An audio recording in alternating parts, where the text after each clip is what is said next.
Tonight, we are going to explore one of the most quietly extraordinary facts about your existence.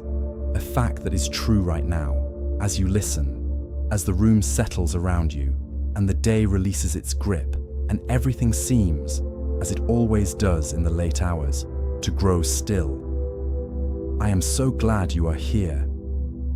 You might assume, as you settle in, that you are at rest, that the floor beneath you is solid and stationary, that the walls are where they were this morning, and the ceiling is where it has always been, and the world outside is sleeping in place just as you are about to. The whole tenor of a quiet night is the tenor of stillness, of things that have stopped. But here is something worth holding before you sleep. Right now, as you lie or sit or drift, the ground beneath you is moving. The Earth rotates at roughly 1,670 kilometers per hour at the equator, faster than any commercial aircraft, faster than the speed of sound, faster than almost anything in the everyday human inventory of speed. You do not feel it. The floor does not vibrate with it. The walls do not lean. The objects on your shelves are perfectly undisturbed, and yet you are spinning. And that is only the first layer.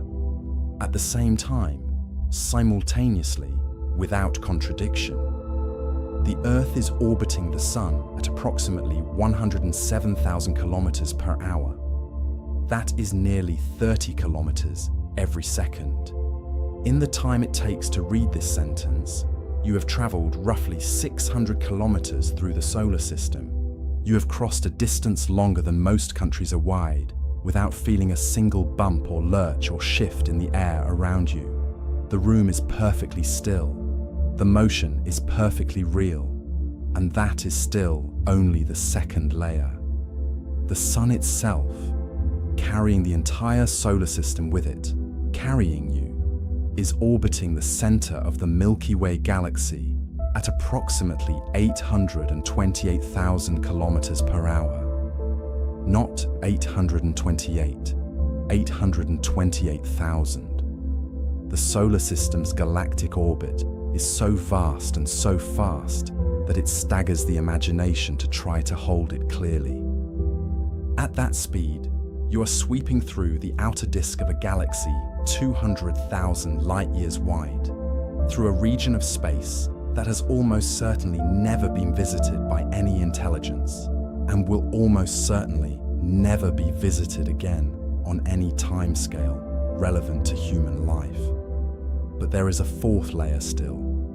The Milky Way itself, together with its companion galaxies, and the entire local group, the gravitational family to which our galaxy belongs, is moving through the universe at roughly 2,100,000 kilometers per hour relative to the cosmic microwave background radiation. The oldest light in the universe, the faint glow left over from the Big Bang. 2,100,000 kilometers per hour. Every second, you are carried nearly 600 kilometers in a direction that has a name, the direction of the constellation Hydra, and that represents the net motion of everything you have ever known, every place you have ever been, every sky you have ever looked up into.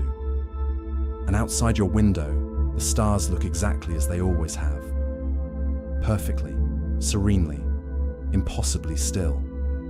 Have you ever wondered, really wondered, slowly and carefully, how that can be true?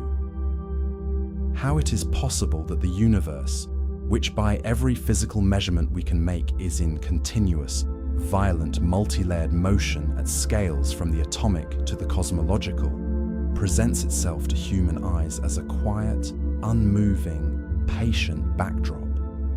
How it is that a sky in motion at 2 million kilometers per hour looks, to the unaided eye, indistinguishable from a painted ceiling.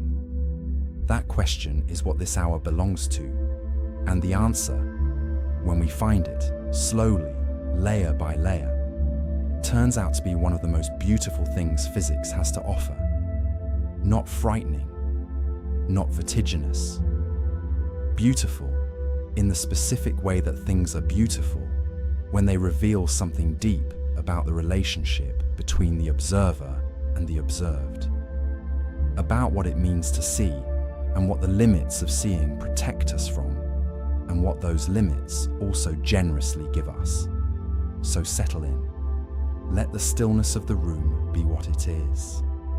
It is real after all, real in a particular important way that we will come to understand. The speed and the stillness are not contradictions. They are the same fact seen from two different distances. And over the next hour, we are going to travel between those distances, slowly, patiently, without rushing toward any of the answers that are waiting for us along the way. Phase 2, context building, 2 minutes to 6 minutes, principle verified. Chapter 2, the ancient dream of standing still, approximately 1,650 words. For centuries, the idea that the earth was still was not merely a popular belief. It was a deeply held philosophical and theological conviction, supported by what seemed like overwhelming sensory evidence and buttressed by the most sophisticated reasoning available to the ancient world. Aristotle, whose view of the cosmos shaped European and Islamic thought for nearly 2,000 years, placed the Earth at the center of the universe for reasons that were, from the inside of his worldview, entirely logical. The Earth was composed of the heaviest element, pure Earth, and heavy things naturally moved towards the center of everything.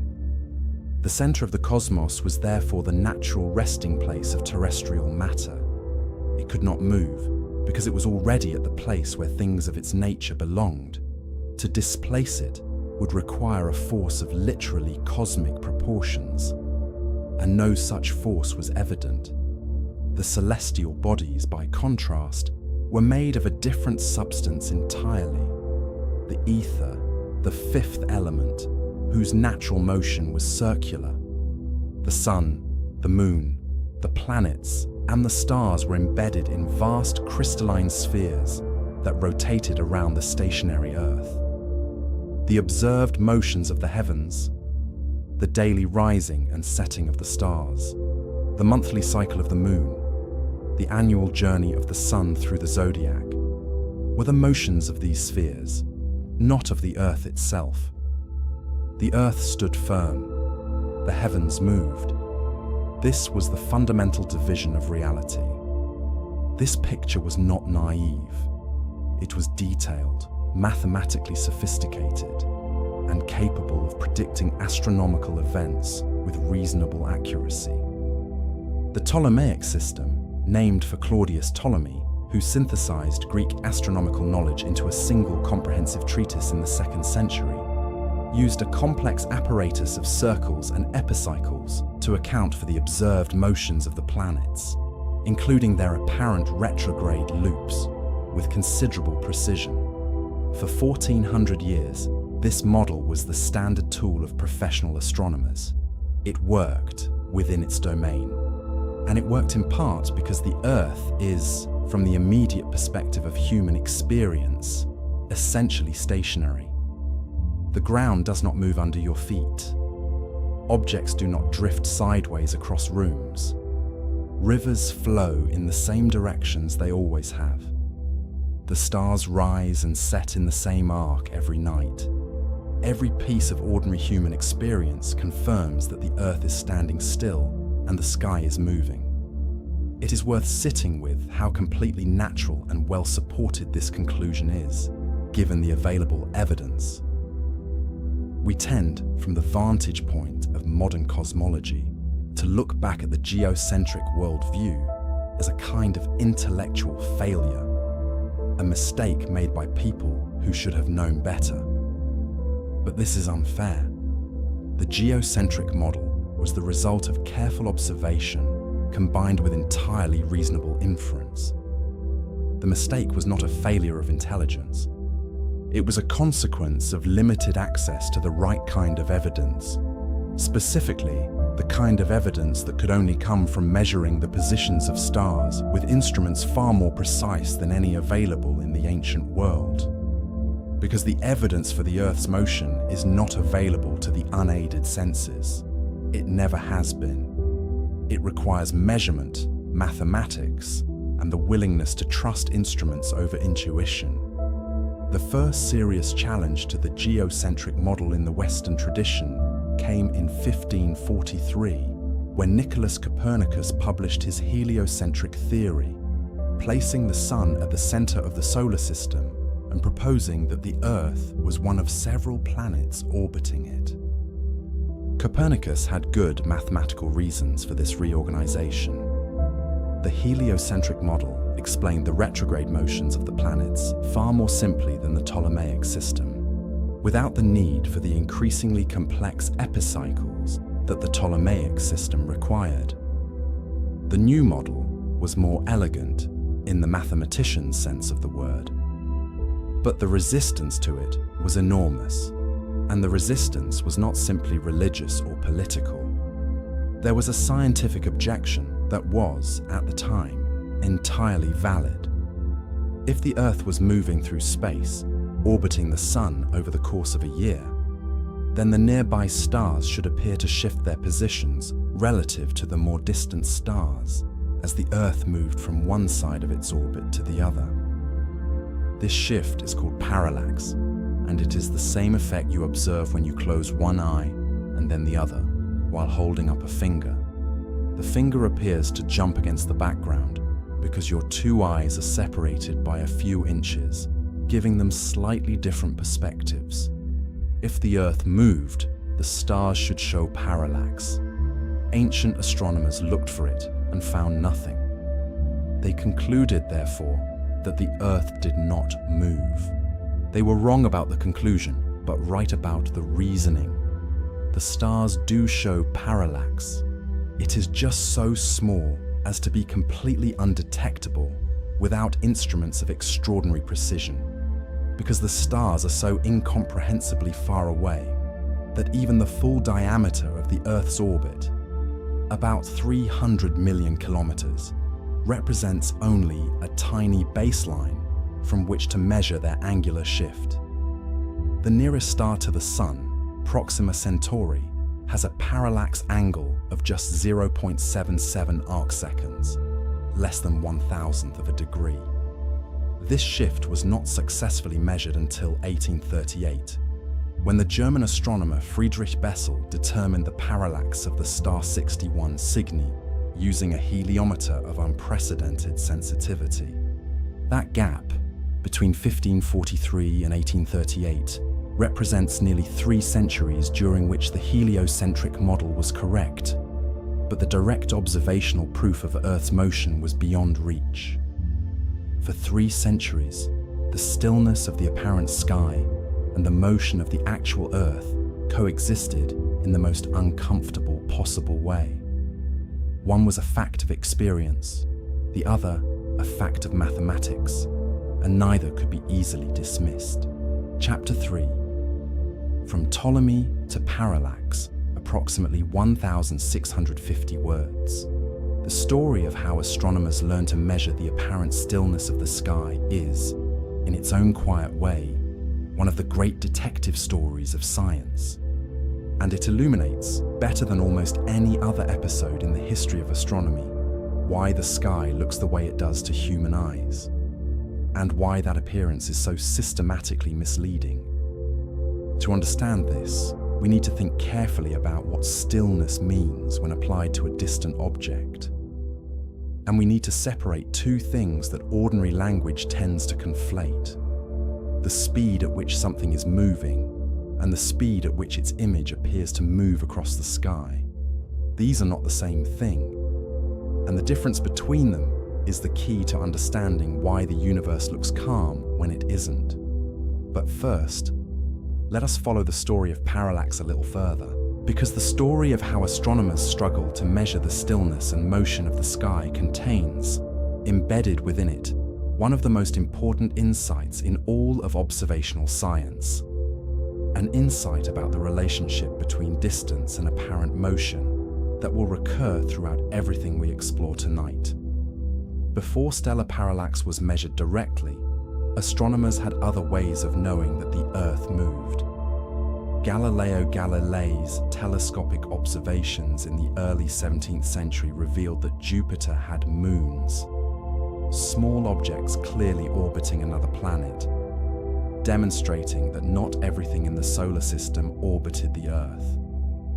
The phases of Venus, which Galileo also observed, were only consistent with Venus orbiting the Sun, not the Earth. Isaac Newton's laws of motion and gravitation, formulated in 1687, provided a mathematical framework in which the planetary orbits could be understood as the result of the Sun's gravitational pull, a framework that required the Earth to be in orbit, not at rest. By the early 18th century, James Bradley discovered stellar aberration, a tiny annual shift in the apparent positions of stars caused not by their own parallax motion, but by the Earth's velocity combining with the velocity of light. If you are running through rain that is falling straight down, the rain appears to come at you from slightly in front. Similarly, the Earth's orbital motion causes stars to appear slightly displaced from their true positions in the direction of the Earth's motion. Bradley measured this effect in 1727, and it gave an independent confirmation of the Earth's orbital motion, and, as a bonus, an accurate estimate of the speed of light. So by the time Bessel made his parallax measurement in 1838, the Earth's motion was scientifically beyond doubt, confirmed by aberration, by the success of Newtonian mechanics, by the phases of Venus, by Jupiter's moons. And yet to the naked eye, the sky remained perfectly still. The stars rose and set. They traced their patient arcs across the night. They gathered in the same patterns they had occupied since the first human beings looked up and gave them names. The sky did not look like it was telling the truth. And this raises the question we will hold in mind from here, of why. Why does the sky look so completely still?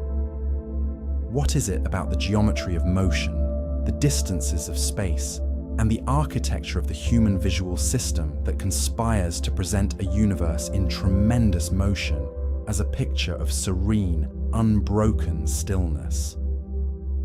To understand this, we need to enter the physics of angular velocity. And when we arrive there, something that seems like a mystery becomes something like an inevitability.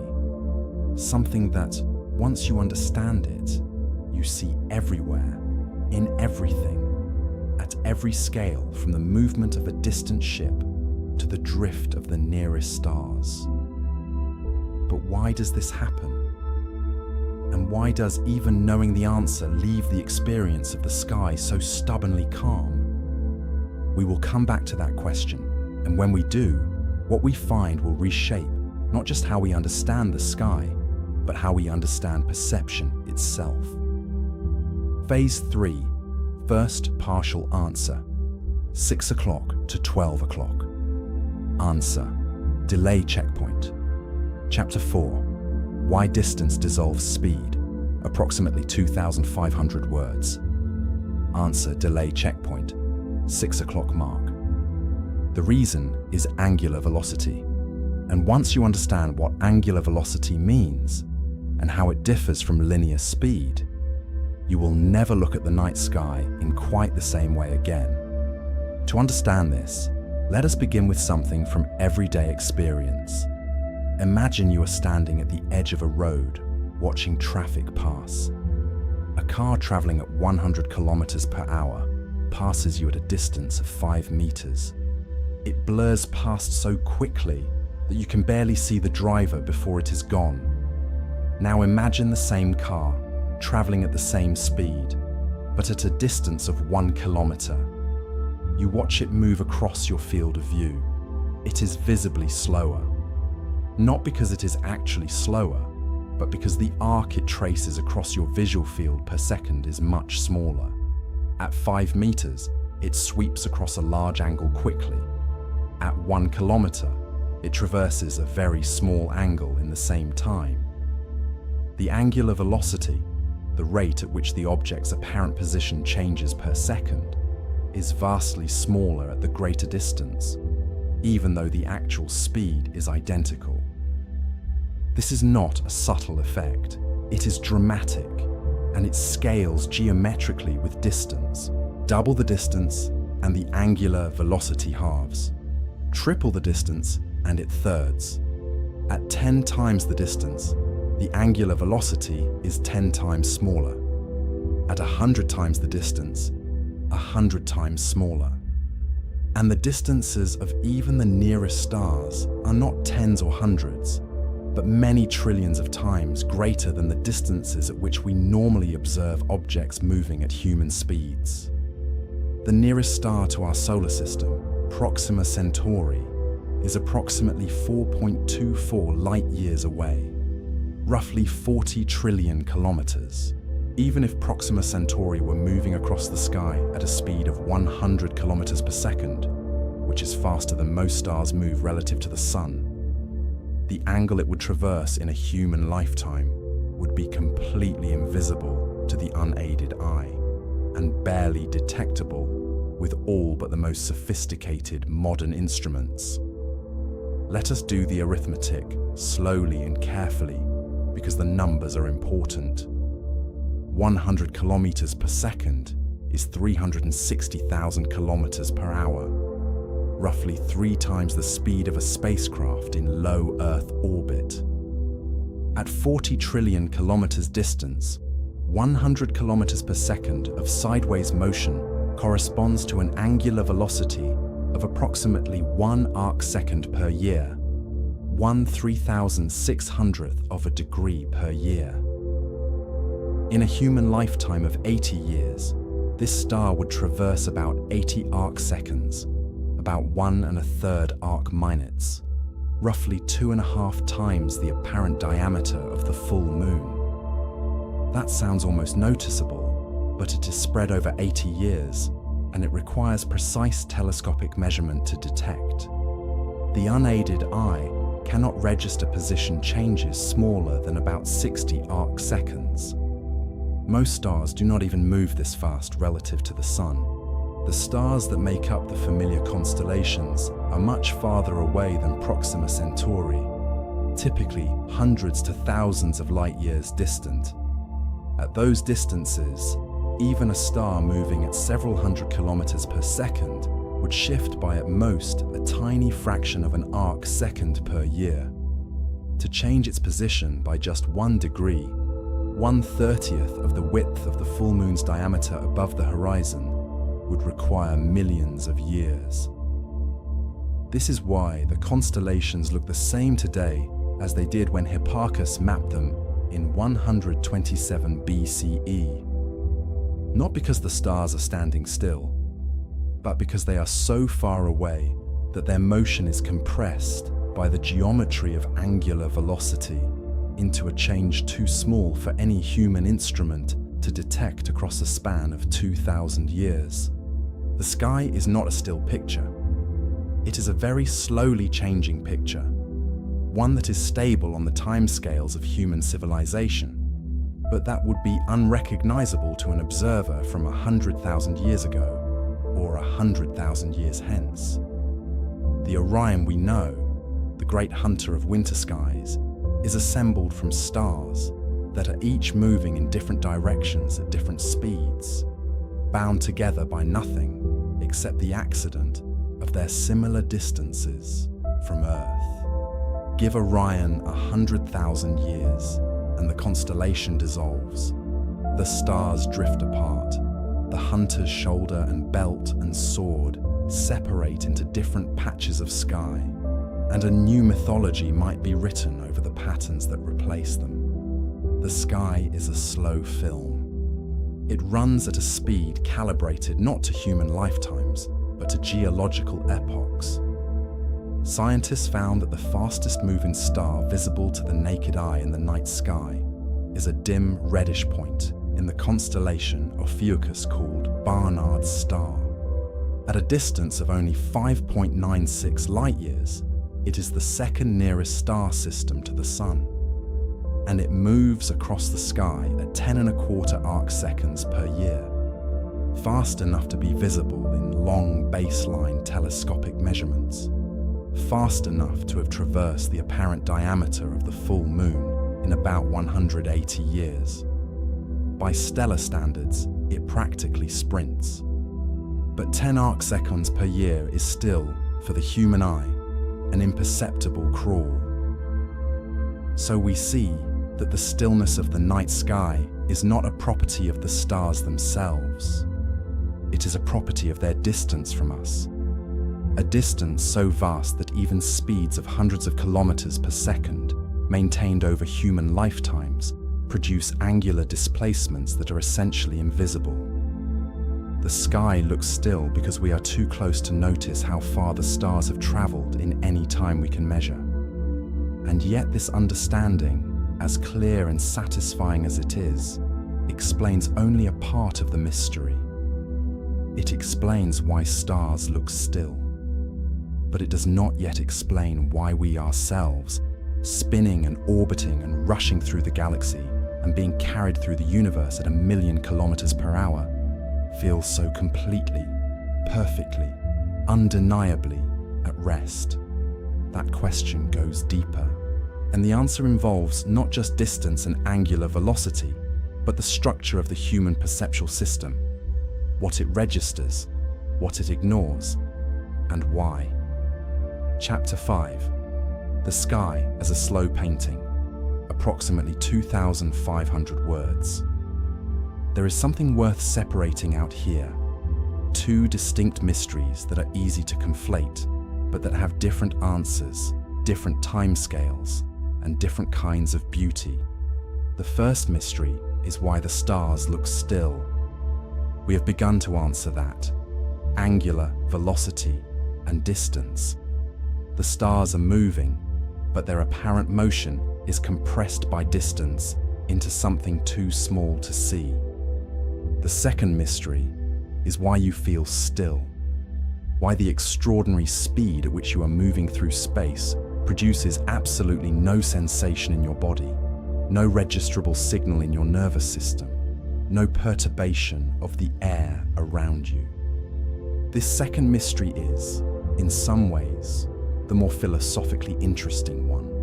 And to understand it, we need to think carefully about how the human body detects motion and what kinds of motion it is and is not equipped to register.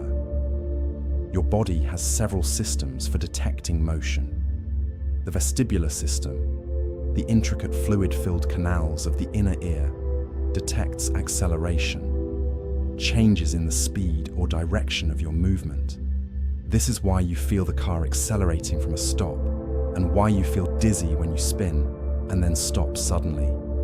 The vestibular system is extraordinarily sensitive to acceleration, but it is completely insensitive to constant velocity.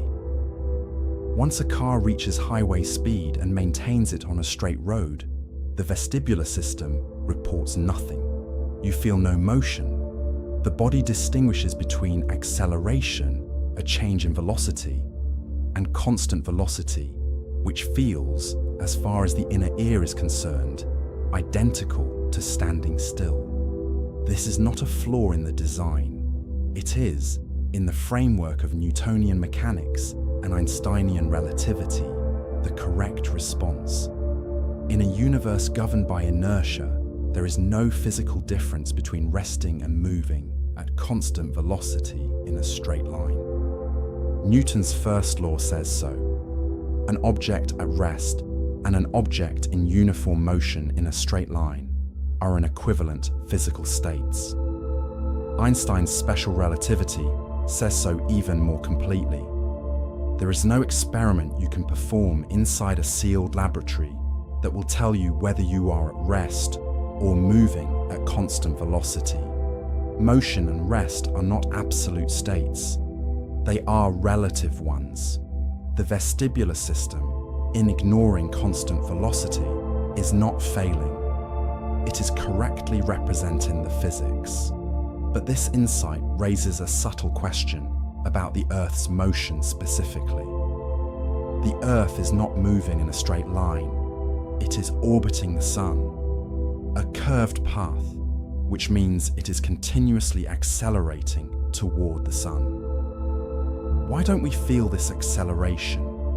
The answer is that we do, in principle, feel it. It simply manifests as the apparent weight of gravity. When you stand on Earth's surface, you are being accelerated toward the center of the Earth by gravity, and you feel this as your weight.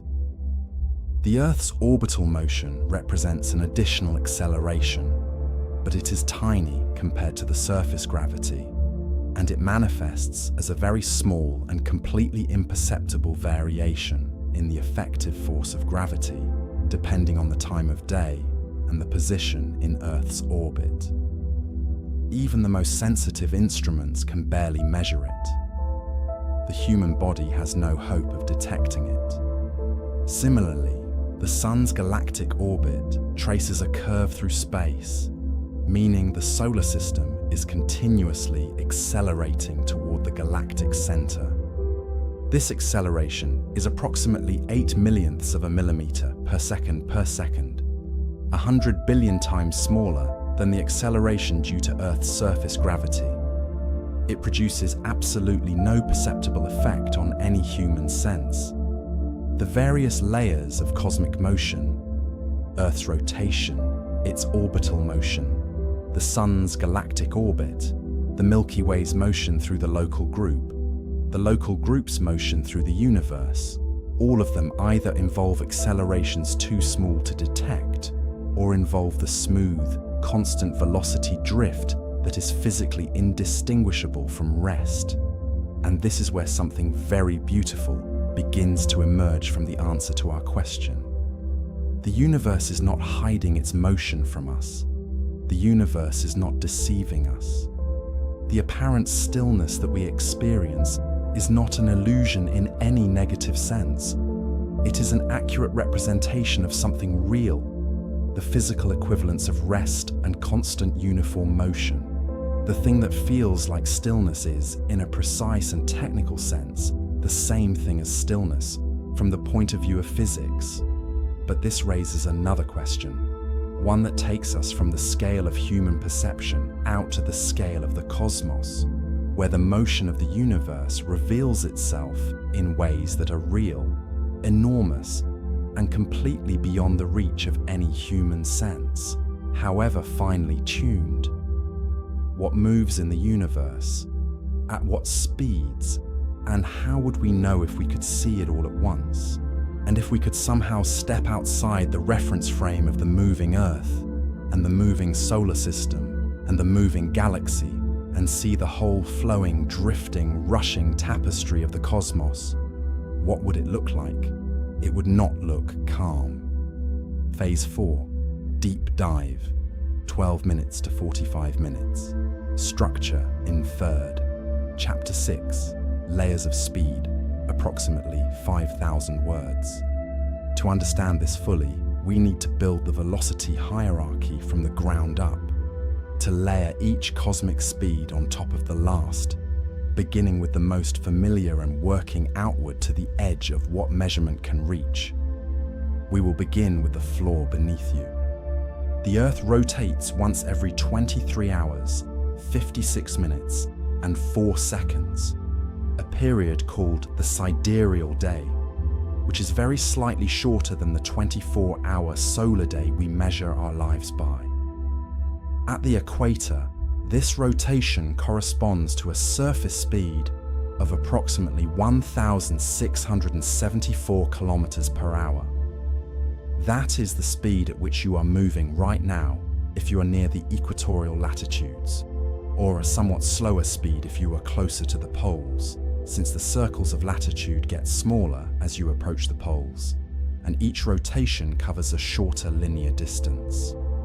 1,674 kilometers per hour. Think about that number in terms of things you have experienced at speed. The fastest commercial aircraft in current service, the Airbus A380 at full cruise speed, travels at approximately 900 kilometers per hour. The Earth's rotation at the equator is nearly twice as fast.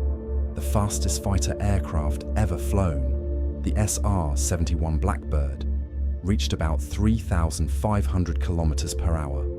The Earth's rotation is roughly half that. This is not a trivial motion, it is serious velocity. Why does it not launch everything off the ground? Because the Earth's gravity is far stronger than the centrifugal tendency created by the rotation. To actually escape from Earth's surface via rotation alone, you would need to be at the equator of a planet rotating much faster. A day of about 84 minutes instead of 24 hours. Earth's rotation, fast as it is comfortably below the threshold required to compete with gravity. And so we sit and walk and build cities, entirely undisturbed by the 1,700 kilometers per hour at which the ground beneath us is moving. Now add the second layer, the Earth's orbital motion around the Sun. The Earth's orbit is an ellipse with a semi-major axis of about 150 million kilometers, a distance called an astronomical unit. It takes the Earth approximately 365.25 days to complete one orbit. A simple calculation, circumference of the orbit divided by the orbital period, gives an average orbital speed of about 29.8 kilometers per second, or approximately 107,000 kilometers per hour. 107,000 kilometers per hour. Each hour, the Earth moves a distance equal to roughly 2.5 times the circumference of the Earth itself. Each day, it travels about 2.6 million kilometers through the solar system. This is the number that gives light-year distances their quasi grandeur. Even at 107,000 kilometers per hour, it would take the Earth 160,000 years to reach the nearest star. And yet there is not the slightest sensation of this motion. A glass of water on your nightstand is perfectly still. The molecules of air in your room are moving in their usual thermal agitation, utterly unaffected by the 29.8 kilometers per second, at which the room is moving around the Sun. Inertia, the tendency of a moving object to continue moving, means that you, the room, the water, and the air are all moving together at the same velocity in the same direction, so smoothly that no relative motion exists between any of them. Now add the third layer, the Sun's orbit around the galactic center. The Sun is located in the Orion arm of the Milky Way, roughly 27,000 light-years from the galactic center, a distance of about 255 quadrillion kilometers. It orbits the center of the galaxy at approximately 230 kilometers per second, or 828,000 kilometers per hour. The galactic orbit is so large that even at this extraordinary speed, one complete orbit takes approximately 225 million years. Geologists and astronomers call this period a cosmic year or a galactic year. The last time the Sun was at its current position in its galactic orbit, the dinosaurs had not yet appeared.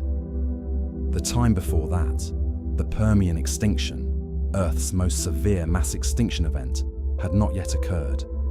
The Sun has completed its galactic orbit only about 20 times since the formation of the solar system. 828,000 kilometers per hour. Everything in the solar system, the Sun, the Earth, the Moon, every asteroid and comet and spacecraft is being swept along by this motion, all moving together, all in the same reference frame, producing no sensory signal of any kind. There is something deeply calming about this, once you sit with it. All this motion and complete silence, all this speed, and complete stillness. Not because physics is failing to record the motion, but because every object in the immediate environment is participating in the same motion equally, leaving no gradient of relative velocity for the senses to detect. Now add the fourth layer, the Milky Way's motion within the local group. The local group is the gravitational family of galaxies to which the Milky Way belongs. Its members include the Andromeda Galaxy, officially called M31, and our largest neighbor, a spiral galaxy somewhat larger than the Milky Way, about 2.5 million light-years away, along with the large and small Magellanic Clouds, visible from the southern hemisphere as two small fuzzy patches in the southern sky, and several dozen smaller dwarf galaxies scattered through the region. The entire local group spans a volume of space roughly 10 million light-years in diameter. The Milky Way and Andromeda are famously in the process of falling toward each other, a collision course that will end approximately 4.5 billion years from now in a merger of the two galaxies. The Milky Way is moving toward Andromeda at approximately 110 kilometers per second, and the two galaxies will begin to interpenetrate each other on a timescale of roughly 4 billion years. This is one of the few future cosmic events we can predict with considerable confidence, and it is one of the largest scale motions occurring in our immediate galactic neighborhood. But even within the local group, the motion is only part of the picture.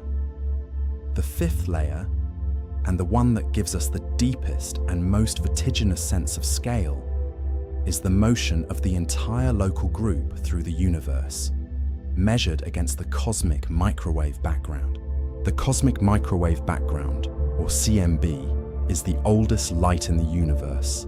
The photons released when the universe had cooled enough, about 380,000 years after the Big Bang, for electrons and protons to combine into hydrogen atoms and allow light to travel freely for the first time. This ancient light has been traveling through the universe ever since, cooling and stretching as space expands, until today it fills every corner of the universe with a uniform glow at a temperature of about 2.7 Kelvin, just barely above absolute zero. It comes from every direction in equal amounts, almost.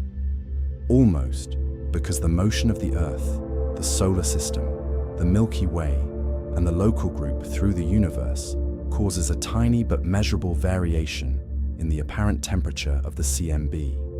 It appears very slightly warmer in the direction we are moving toward, and very slightly cooler in the direction we are moving away from. This temperature variation is called the CMB dipole anisotropy, and it gives astronomers a way to measure our absolute velocity through the universe, where absolute means relative to the CMB reference frame, the closest thing the universe has to a truly neutral background.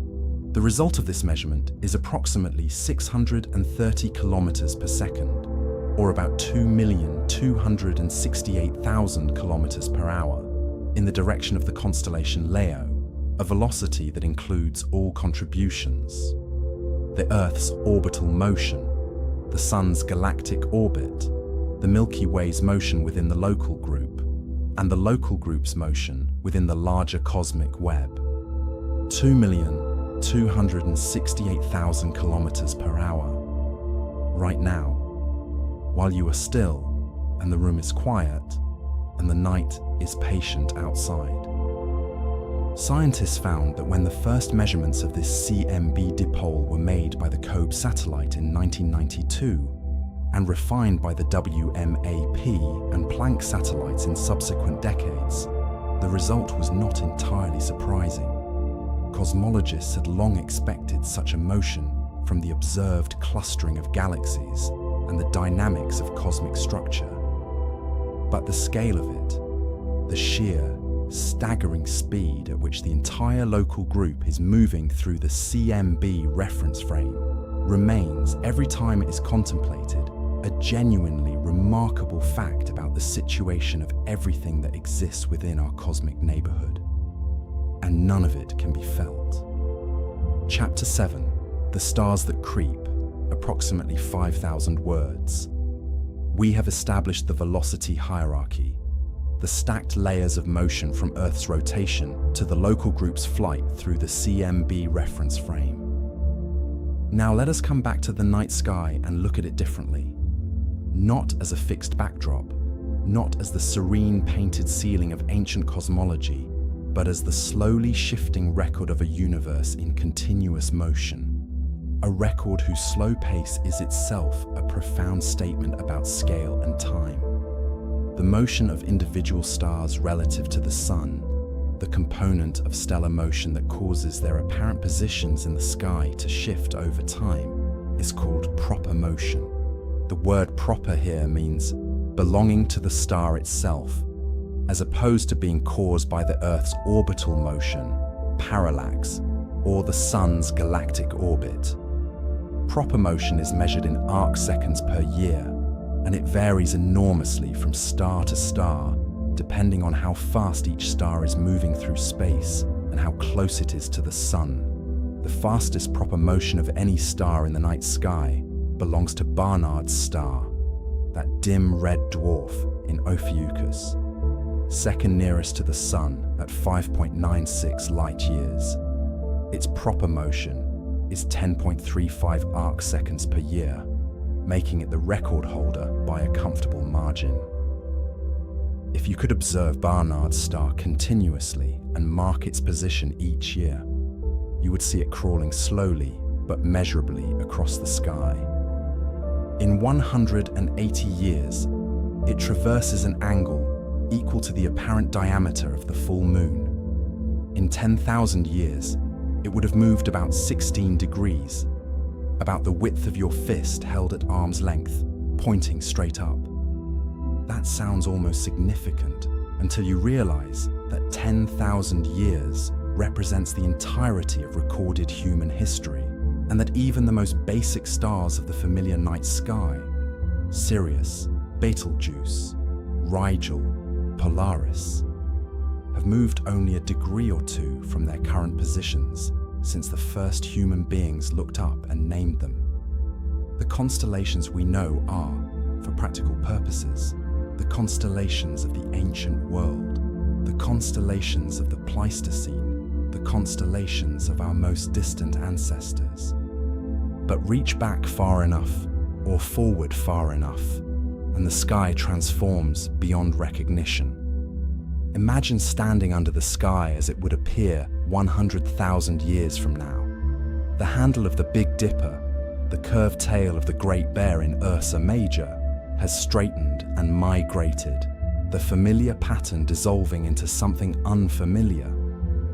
Orion's belt, the most recognizable asterism in the northern winter sky, has shifted as its three stars, Alnitak, Alnilam, and Mintaka, drift in slightly different directions at slightly different speeds, their apparent alignment changing slowly until the perfectly straight belt becomes a gentle, uneven arc. Polaris, which marks the north pole of the sky today so conveniently that sailors have steered by it for centuries, drifts away from its polar position due to the precession of the Earth's axis, to be replaced by other stars in their turn. The sky is not permanent. It only looks permanent because we live too briefly to see it change.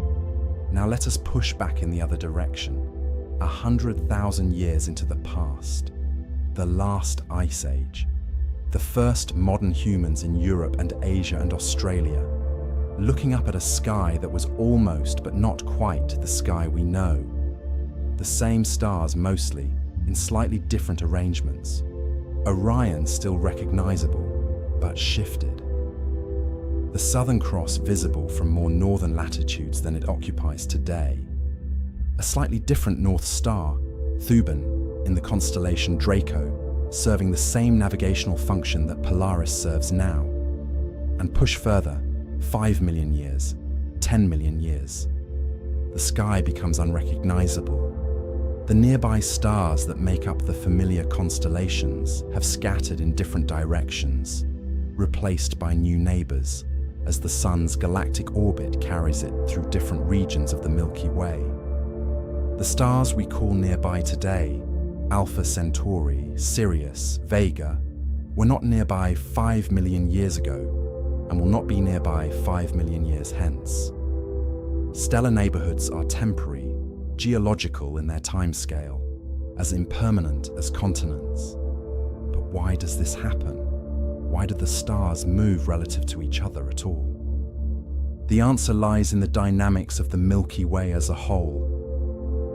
The galaxy is not a rigid body, spinning like a wheel with all its stars fixed in their positions relative to one another. It is more like a vast fluid, a swarm of hundreds of billions of stars, each following its own orbit around the galactic center under the influence of the combined gravitational field of all the others. Stars in the inner regions of the galaxy orbit faster than stars in the outer regions, just as the inner planets of the solar system orbit faster than the outer ones. Kepler's laws apply here too, in a modified form. This differential rotation means that stars at different distances from the galactic center gradually drift apart or converge over time, reshuffling the galactic neighborhood on timescales of hundreds of millions of years. Our Sun participates in this reshuffling. Its galactic orbit is not circular, but slightly elliptical, and it bobs gently up and down through the plane of the galactic disk as it orbits, completing one oscillation above and below the disk plane every 30 to 35 million years. Some astronomers have proposed, controversially, that this regular oscillation may be linked to periodic increases in the rate of mass extinctions on Earth, as the Sun passes through denser regions of interstellar dust and gas near the galactic plane. The evidence for this link is uncertain and disputed, but the motion itself is real, measured, and part of the Sun's long history within the galaxy. The galaxy is not still. The stars are not still. The sky is not still. It is only slow, and we are only brief, and those two facts together create the experience of permanence. To understand this more fully, we need to consider another kind of motion entirely. Not the motion of individual stars through space, but the motion of space itself. Because the universe's most remarkable hidden motion is not the flying of stars or the spinning of galaxies. It is the expansion of the fabric on which all of this is written. Chapter 8. The expanding silence, approximately 5,000 words. To understand this fully, we need to travel back to 1929 to a small observatory on a mountain in California, where an astronomer named Edwin Hubble made one of the most consequential observations in the history of science. Hubble was studying the spectra of light from distant galaxies, light that, when passed through a prism or diffraction grating, splits into its component colors and reveals a characteristic pattern of dark absorption lines at specific wavelengths. Each element has its own unique spectral fingerprint. Hydrogen absorbs light at specific ultraviolet and visible wavelengths, helium at different wavelengths, sodium at still others. If a distant galaxy's spectrum shows these familiar patterns, but shifted toward the red end of the spectrum, toward longer, lower energy wavelengths, it means the galaxy is moving away from us. This is the Doppler effect applied to light, the same principle that makes an ambulance's siren sound lower pitched as it moves away from you. Hubble found that almost all distant galaxies showed this redshift. More strikingly, he found a systematic pattern. The farther a galaxy was from us, the more its light was redshifted, the faster it appeared to be receding, and the relationship was remarkably clean. Double the distance, double the recession velocity. Triple the distance, triple the recession velocity. The recession velocity of a galaxy was proportional to its distance. This pattern, Hubble's law, as it came to be called, has only one natural interpretation. The universe is expanding. Not expanding in the sense that the galaxies are flying through space in all directions like shrapnel from an explosion, but expanding in a more fundamental and stranger sense. The space between the galaxies is growing. The fabric of space itself is stretching, carrying the galaxies along with it, so that from the perspective of any galaxy, all other galaxies appear to be receding. There is no center to this expansion, no preferred location, no edge to the universe that is moving outward. Every point in space is moving away from every other point, because the space between them is growing. The rate of this expansion is described by the Hubble constant, currently estimated at approximately 68 to 74 kilometers per second per megaparsec. A megaparsec is 3.26 million light years. So for every megaparsec of distance between two objects, the space between them is expanding at 68 to 74 kilometers per second. For nearby galaxies, within a few tens of millions of light years, this expansion speed is modest compared to the peculiar velocities of the galaxies, their random motions through space. And the galaxies can and do approach each other despite the expansion. For distant galaxies, hundreds of millions or billions of light years away, the recession velocity due to expansion becomes enormous, easily exceeding the speed of light for the most distant observable objects. And yet, none of this expansion produces any sensation. None of it can be felt. The space between you and the wall of your room is expanding right now, but the electromagnetic forces that hold your body together, and the gravitational field of the Earth, and the structure of every solid object around you are strong enough to completely dominate the tiny expansion of space at local scales. The Hubble constant's effect on the distance between you and the wall is approximately 10 to the minus 30 meters per second per meter, vanishingly smaller than any motion you will ever measure by any means available to human technology. The expansion of space between locally bound objects is real, but it is completely swamped by the forces that bind those objects together. At the scale of galaxy clusters, at distances of hundreds of millions to billions of light years, the expansion wins out. Gravity and electromagnetism can hold together individual galaxies and galaxy clusters, but they cannot hold together the universe. The vast spaces between galaxy clusters are expanding, and the clusters themselves are separating, slowly, inexorably, driven apart by the dark energy that permeates the vacuum and acts as a kind of anti-gravity on cosmological scales. We cannot see this expansion happening. It is too slow and too vast. The recession of even the nearest galaxy cluster is measured in centimeters per year per kilometer of distance between us and them, a rate so tiny that no instrument placed on Earth could directly measure the expansion of the universe in real time. We infer it from the redshift of distant galaxies, from the observed distribution of cosmic structure, from the cosmic microwave background. It is a conclusion derived from careful measurement and careful theory, not a phenomenon directly experienced. The universe is expanding in every direction, at every moment, at scales that include the space between galaxies, the space within galaxy clusters, the space between solar systems, and at the scale of the observable universe, the sphere of space whose light has had time to reach us in 13.8 billion years.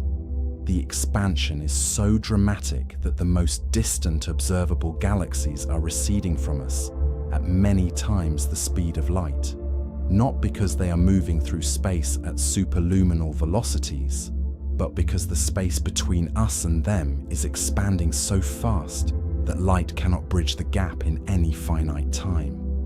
And in all this vast, space-time-wide expansion, there is not a single sensation, not a feeling of stretching, not a vibration, not a sound, not a warmth or coolness, not anything at all, that registers in any human body anywhere. The universe's expansion is the most widespread and the most total of all its invisible motions. It reaches everywhere. It affects everything, and it is perfectly, completely silent. But this raises another question, one that takes us from the expansion of space to something even more counterintuitive, even more deeply hidden from ordinary experience. Because the expansion of space affects the distances between things. But there is another kind of motion that affects the geometry of space itself. Not just the distances, but the shape. And that kind of motion has been directly measured with instruments so sensitive that they can detect a change in length smaller than the diameter of a single proton. Chapter 9, The Invisible Trembling, approximately 5,800 words. To understand this fully, we need to think about what gravity is at the deepest level that current physics can describe. In Newton's picture, gravity is a force, an instantaneous attraction between masses, pulling them toward each other across whatever distance separates them. In this picture, space is a fixed, neutral container, and gravity is something that acts within it. The container does not participate in the physics. It simply provides the stage. Einstein's general relativity changes this picture completely. In general relativity, gravity is not a force acting through space. It is a curvature of space-time itself, a bending of the four-dimensional fabric of space and time caused by the presence of mass and energy. When you drop an apple and it falls toward the ground, the apple is not being pulled by a force. It is following the most natural path, the straightest possible line, through a space-time that has been curved by the presence of the Earth's mass. The curvature is the gravity. This has an extraordinary consequence. If mass curves space-time, then the motion of mass through space, particularly the rapid, asymmetric motion of very dense masses, should create ripples in space-time. Just as a moving boat creates ripples on the surface of a lake, a moving mass should create ripples in the fabric of space-time. These ripples propagate outward at the speed of light, compressing space in one direction and stretching it in the perpendicular direction as they pass. These ripples are called gravitational waves. Einstein predicted them in 1916, in the same year he completed general relativity. He was deeply uncertain whether they were physically real or merely mathematical artifacts of his equations. For decades, the question was debated inconclusively. Gravitational waves were predicted to be incomprehensibly weak. The expected strain on space-time from even the most dramatic cosmic events was calculated to be on the order of 1 part in 10 to the 21st, meaning that a wave passing through would change the distance between 2 points separated by 4 kilometers by less than 1,000th of the diameter of a proton. No instrument in existence could detect something so subtle. And then, over the course of 40 years of engineering brilliance and patient refinement, one could. The LIGO observatories, the Laser Interferometer Gravitational Wave Observatory, with facilities in Hanford, Washington and Livingston, Louisiana, are, in a very specific technical sense, the most sensitive measuring instruments ever built. Each LIGO detector consists of 2 tunnels, 4 kilometers long, arranged in an L shape. A laser beam is split in 2, sent down both tunnels, reflected off precisely engineered mirrors, and recombined. If the 2 tunnels are exactly the same length, the laser beams cancel each other out in a well-understood way. If a gravitational wave passes through the detector, stretching one tunnel and compressing the other, the beams no longer cancel perfectly, and a tiny signal is produced. The signal from the first detected gravitational wave event on September 14, 2015, corresponded to a change in the length of the tunnels of approximately 1,000th of the diameter of a proton. LIGO detected it. The source of that gravitational wave, the event that sent those ripples through space-time to reach Earth 1.3 billion years later, was the merger of two black holes. One of them had a mass approximately 36 times the mass of the Sun. The other had a mass approximately 29 times the mass of the Sun. As they spiraled toward each other in their final orbits, each one moving at a significant fraction of the speed of light, they radiated gravitational waves carrying enormous amounts of energy. In the last fraction of a second before merger, the power radiated in gravitational waves briefly exceeded the combined luminous power of all the stars in the observable universe.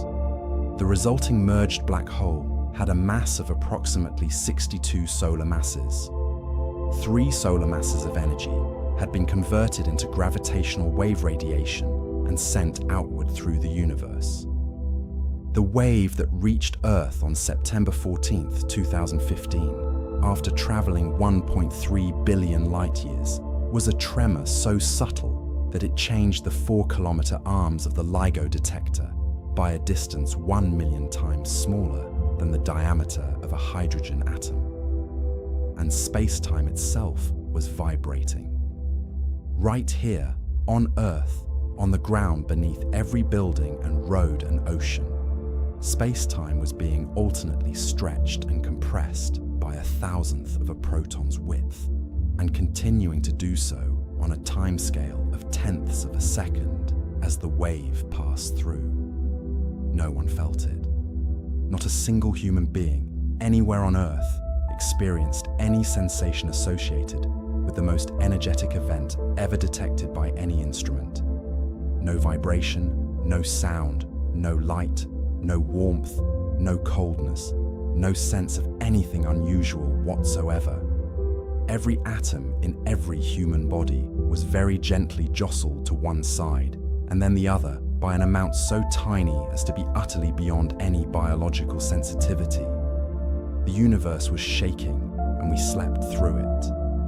Since September 2015, LIGO and its partner detectors, Virgo in Italy, Kagura in Japan, have detected dozens more gravitational wave events.